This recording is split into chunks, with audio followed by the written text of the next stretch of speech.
When Grace asked if I'd join her for dinner at her parents' house, I paused.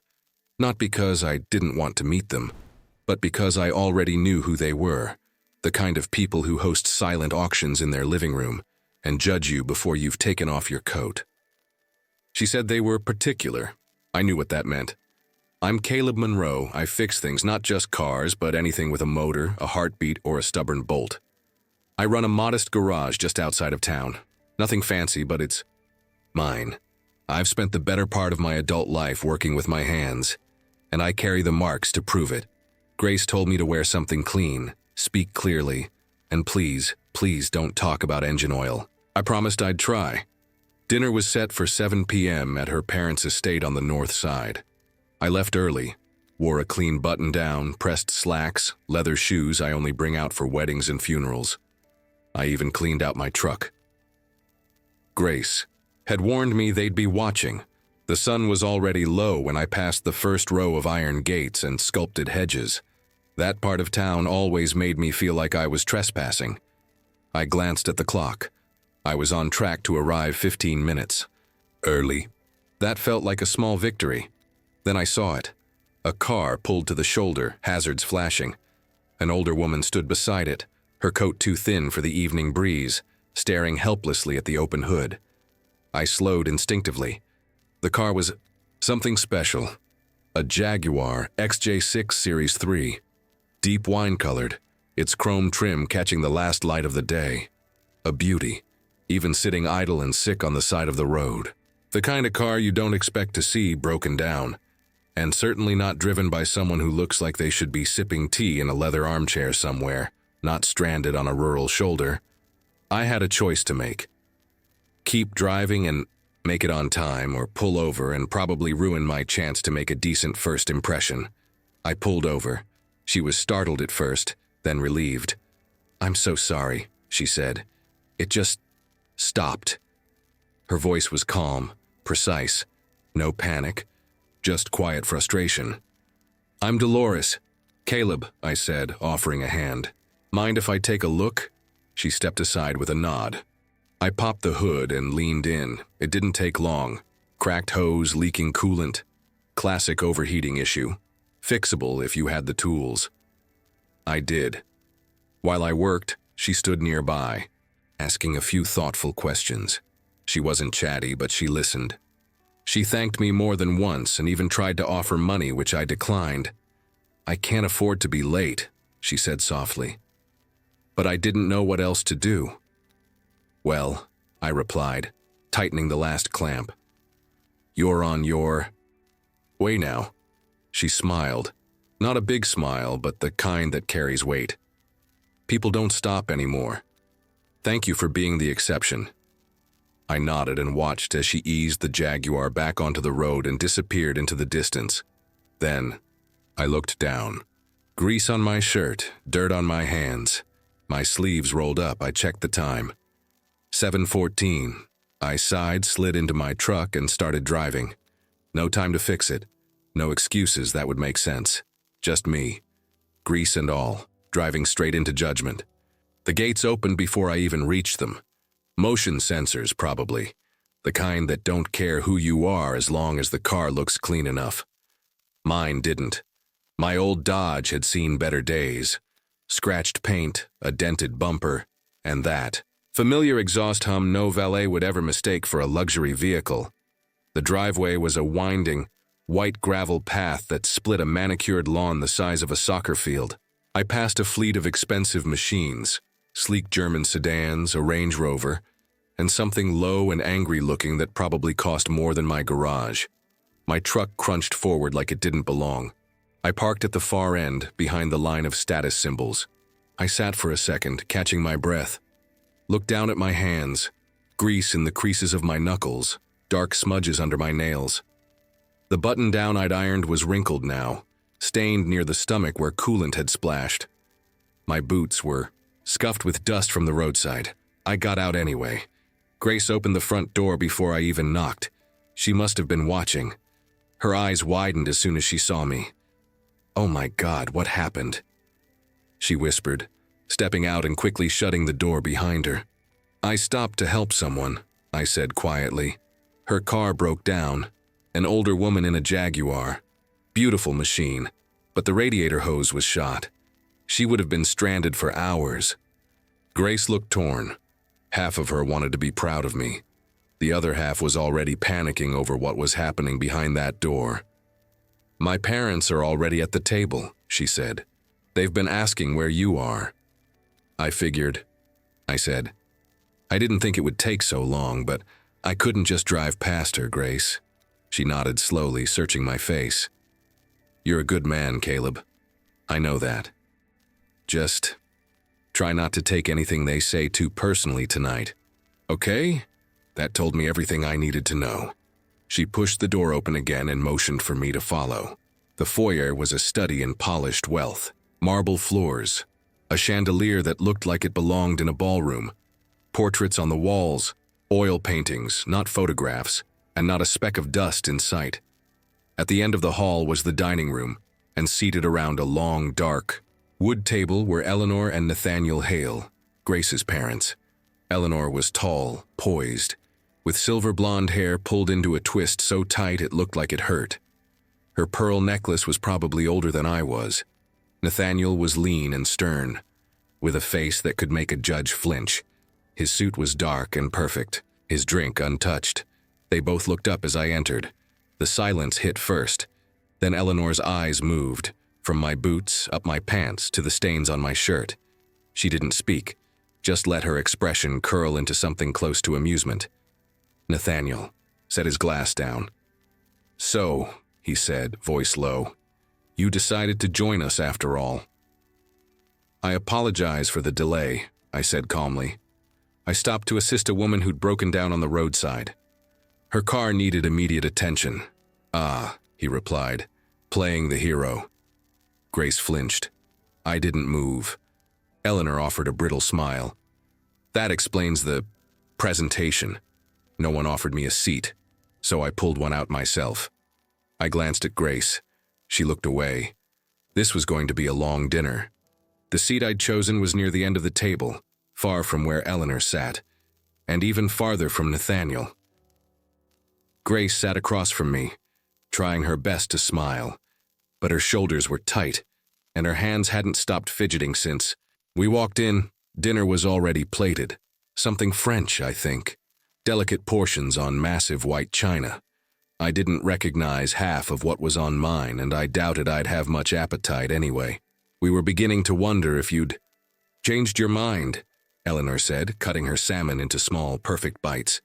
"Though I suppose you had roadside obligations." Nathaniel chuckled under his breath.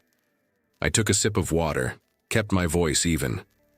Helping someone in need didn't feel optional. She tilted her head slightly, as if I'd spoken in another language. "How noble," she murmured. Grace cleared her throat. "It was a woman with car trouble, an older woman, her engine overheated."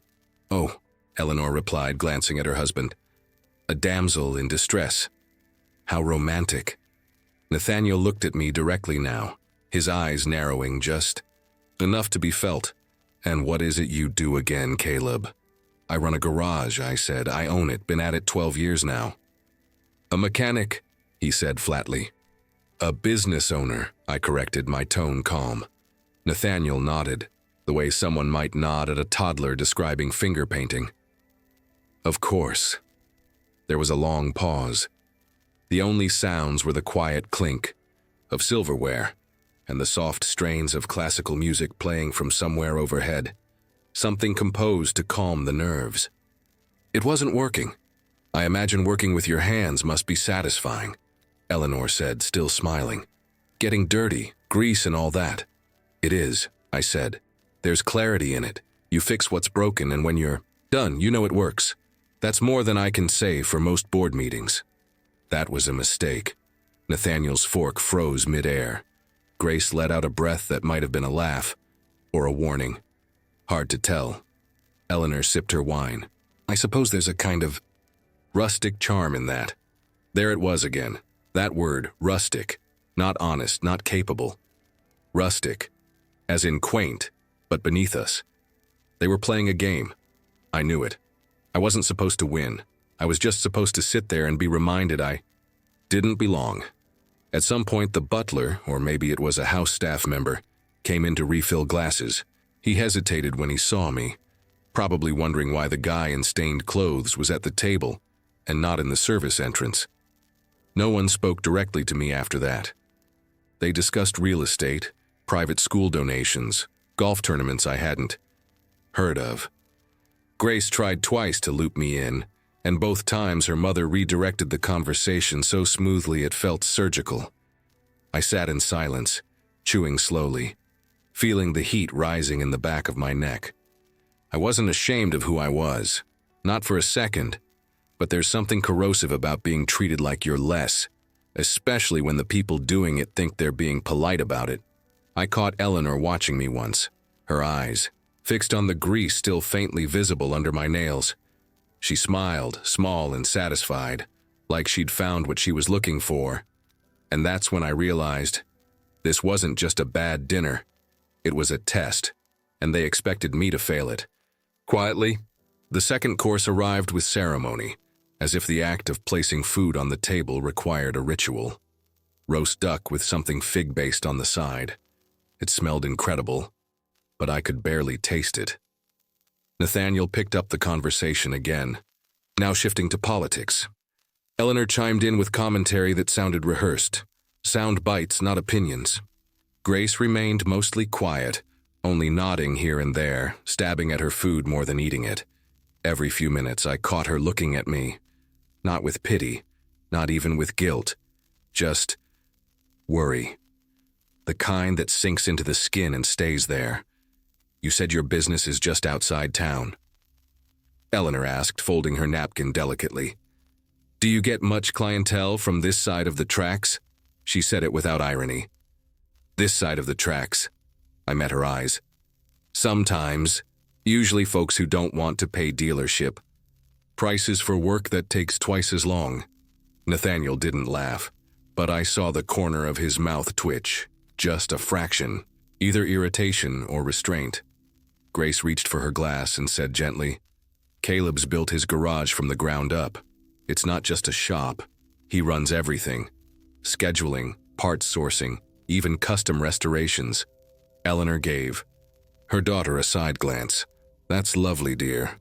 Then to me, do you do home visits? Say if someone's Rolls Royce broke down on the side of the road. I didn't answer right away. I could feel it coming, the itch in my jaw, the pressure in my chest. I swallowed it down. I try to help when I can, I said. But I don't exactly carry parts for a silver cloud in my back pocket. Eleanor blinked. For a second, the mask slipped. She hadn't expected me to know the car. Nathaniel looked up, curious. You're familiar with that model? I nodded. Series 2 or 3, I'm guessing. V8 engine, twin SU carburetors. Gorgeous, but temperamental when not maintained right. Eleanor gave a polite laugh. Well, that's more detail than I needed. They changed the subject after that. Talked about some gala they were hosting in the coming weeks. I faded into the wallpaper again. The butler returned with a silver tray of espresso shots and petit fours. As he passed me, he hesitated again. Not long, just enough to make me feel it.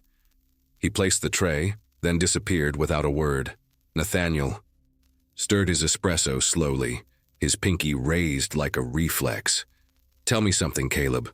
Have you ever considered doing something else? I'm sure someone with your work ethic could find a position in operations. Maybe logistics. He wasn't offering. He was suggesting that I upgrade, that I leave the oil-stained part of my life behind, that I become respectable. I like what I do, I said. There's dignity in honest work, even if it doesn't come with cufflinks. He didn't answer. Didn't need to. The silence was his response. Eleanor set down her cup. Well, she said with finality, you certainly make an impression. Grace flinched again. Subtle, but there. I looked at her parents, then at her. Would you excuse me for a moment? I stood up and walked out onto the front porch. The air outside was cool, finally. My truck was still parked out by the edge of the drive, its hood catching the last light of day. The gravel crunched softly under my shoes as I stepped farther. Out I needed air. Not because I was angry, because if I stayed inside, I might have said something I'd regret. And if I had learned anything by now, it was that silence, sometimes, said everything. I leaned against the porch column, hands in my pockets, breathing slow and steady. Inside, the sounds of fine cutlery and muted voices carried through the walls. Grace hadn't come after me. I didn't blame her. Part of me wanted to leave. Get in my truck, drive home, and forget I ever tried to fit into their world. But that would have meant they were right about me, and I wasn't giving them that satisfaction.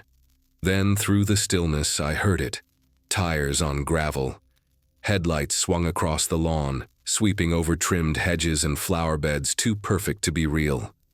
A car was approaching, slow and deliberate. For a moment, I thought it might be a neighbor.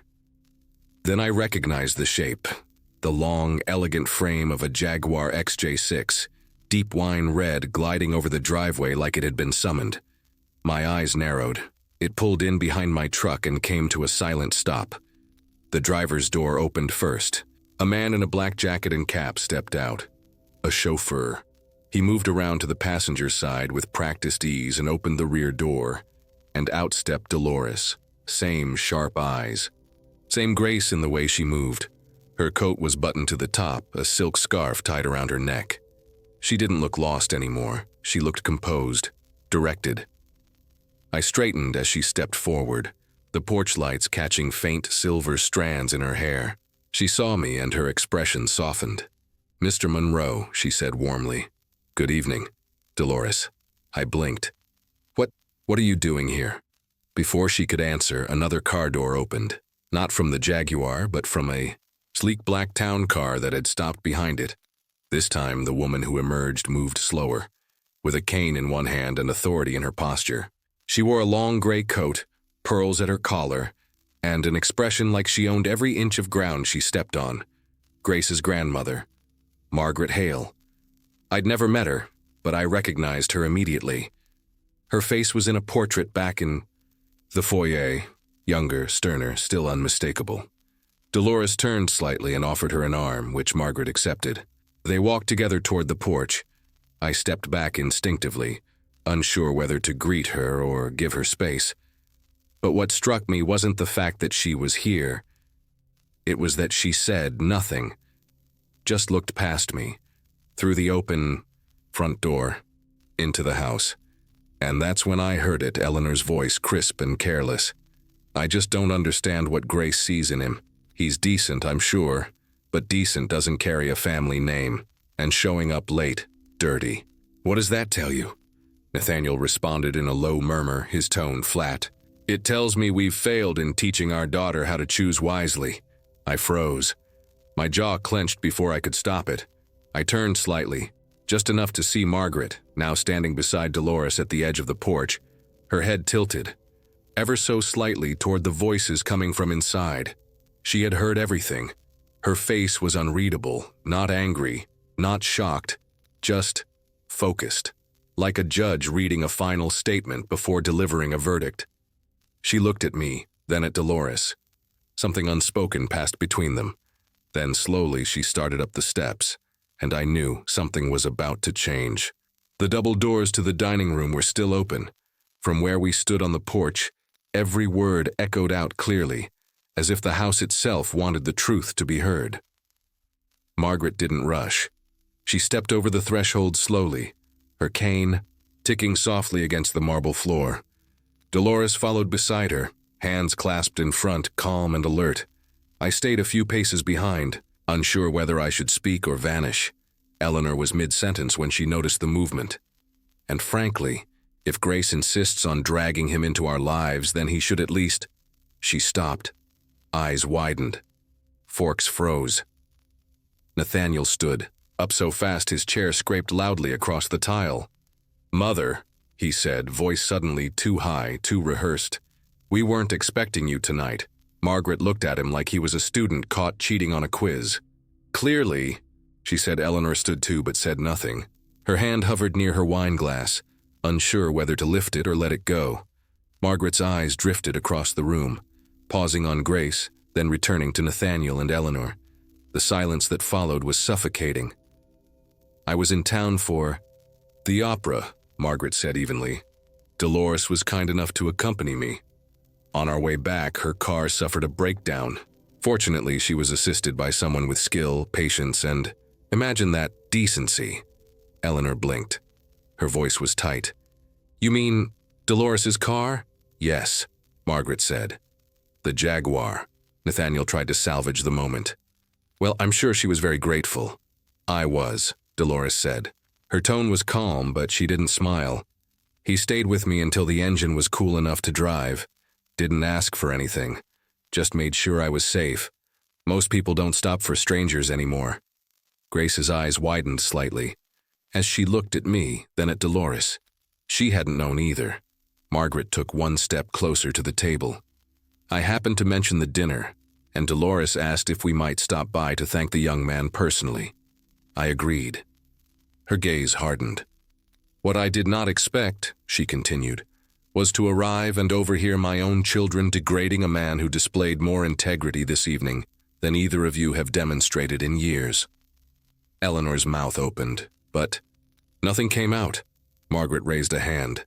"No, you've spoken enough." She turned toward me. "Mr. Monroe," she said, her voice now loud enough to command the room. "I understand you arrived late, and not dressed for this environment, but I also understand why.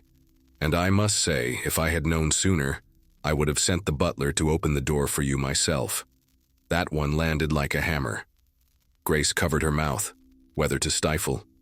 A laugh or a sob, I couldn't tell. "Let me be absolutely clear," Margaret continued. "Character is not defined by pressed shirts or punctuality.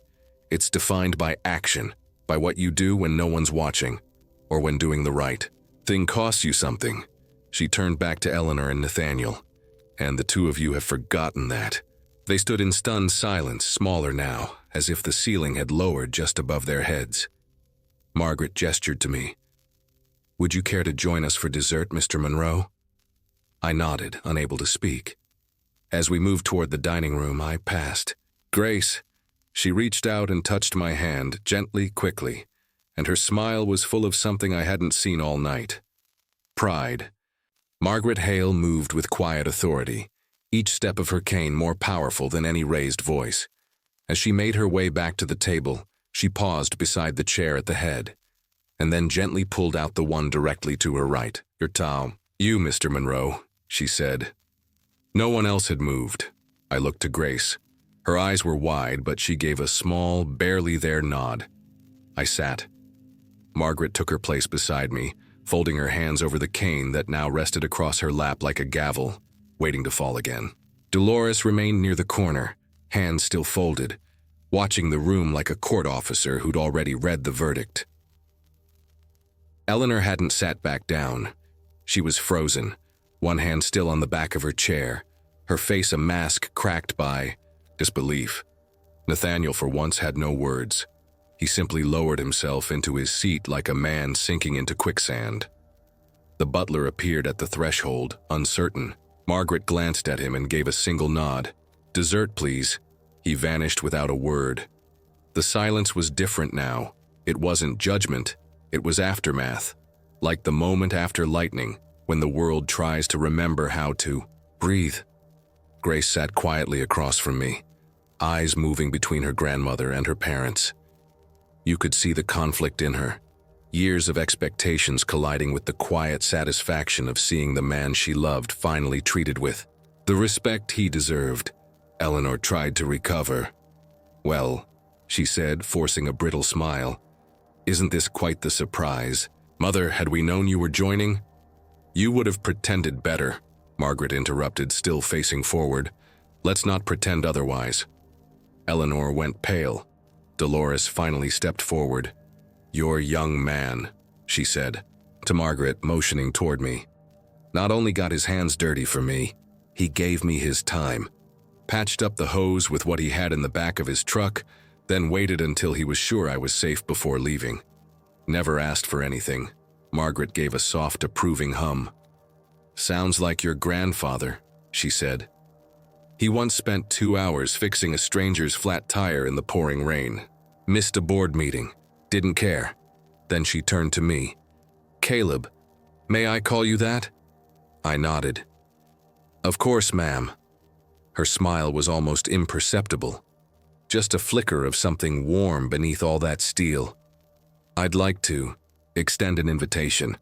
There's a small gathering here next month.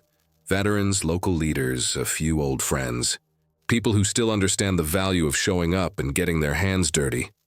I'd be honored if you'd attend." I blinked. "I'd be honored to be there."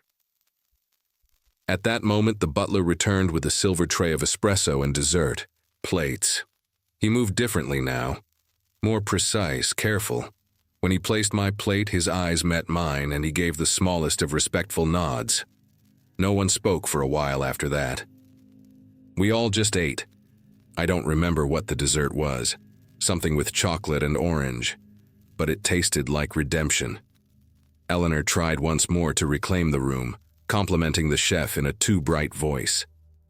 Nathaniel asked Margaret about a property in Vermont, but she ignored both attempts. Her focus was entirely on me. She asked about my garage, what kind of work I did, what I loved about it. I spoke quietly but honestly. I told her how I loved restoring what others had given up on. Machines with history, stories buried under rust. She listened like it mattered, and in that moment, it did. The espresso had long cooled in its tiny porcelain cup. The plates were cleared. The air in the room had changed, less rigid, less rehearsed. For the first time all evening, I felt like I was actually in the room, not just occupying space. In it, Margaret set her cane aside and leaned in slightly. "There's something I'd like to ask of you, Caleb." Nathaniel shifted in his chair. Eleanor reached for her glass a little too quickly. "I imagine," Margaret continued, "that you've heard of the Hale Foundation Garage." I nodded slowly. "Sure. The mentorship program, restoration work, with at-risk teens, right? My late husband helped start it. It's still running, barely. These days it's little more than a building with dusty tools and good intentions. We've been trying to revive it, but no one seemed to have the heart to lead it properly." She looked at me then, not like someone making a polite offer, but like someone seeing something they'd been searching for. "I want you to run it." I blinked. "Ma'am, Margaret," she corrected gently. "Margaret." "I'm honored. Truly, but you'll have full autonomy. Pick your team, set your standards, fix the place up. Use your knowledge, your hands." Her gaze didn't waver. "I need someone with grit, someone who knows what it means to work, to care about the details most people ignore." Eleanor made a small, strangled sound, like a protest caught behind her teeth. Nathaniel just stared at the tablecloth. I didn't answer right away. Instead, I looked at Grace. She wasn't crying, but her eyes were full, not just with emotion, with pride. She nodded once firmly, like she already knew what I'd say. "I'd be honored," I said quietly. Margaret smiled, a full, warm thing that lit her face in a way nothing else that night had. "Good. Then it's settled. No discussion. No hesitation. Just certainty." Later that night, after goodbyes were said and doors had closed behind us, I walked Grace to my truck. The sky was black velvet, stars scattered across it like a quiet reminder of how small we really are. I reached for the door handle, then paused. "I didn't come here tonight to prove anything," I said. "I came for you." Grace stepped closer, touched my shirt where the grease stains still clung. "I know, but they needed to see what I already did." I looked back at the house, lights glowing behind expensive windows, shadows moving like ghosts behind sheer curtains. "They'll never really accept me," I said. "Maybe not," she replied. "But you weren't accepted tonight. You were respected. That matters more." I got in, started the engine. The old Dodge rumbled to life like it always did, a little rough but reliable. As we pulled away, I glanced in the rearview mirror. The porch lights dimmed behind us. But in my chest, something bright and solid stayed lit. I hadn't worn the right clothes, I hadn't arrived on time, but I'd shown up as I was, hands dirty, sleeves rolled, no apologies. And somehow, that had been enough. Not because I impressed them, but because someone with power had seen me and decided I was worth it. That's the kind of redemption you don't earn through charm or wealth, only through who you are when no one's watching. And tonight, for once, that was enough to turn silence into respect and judgment into justice.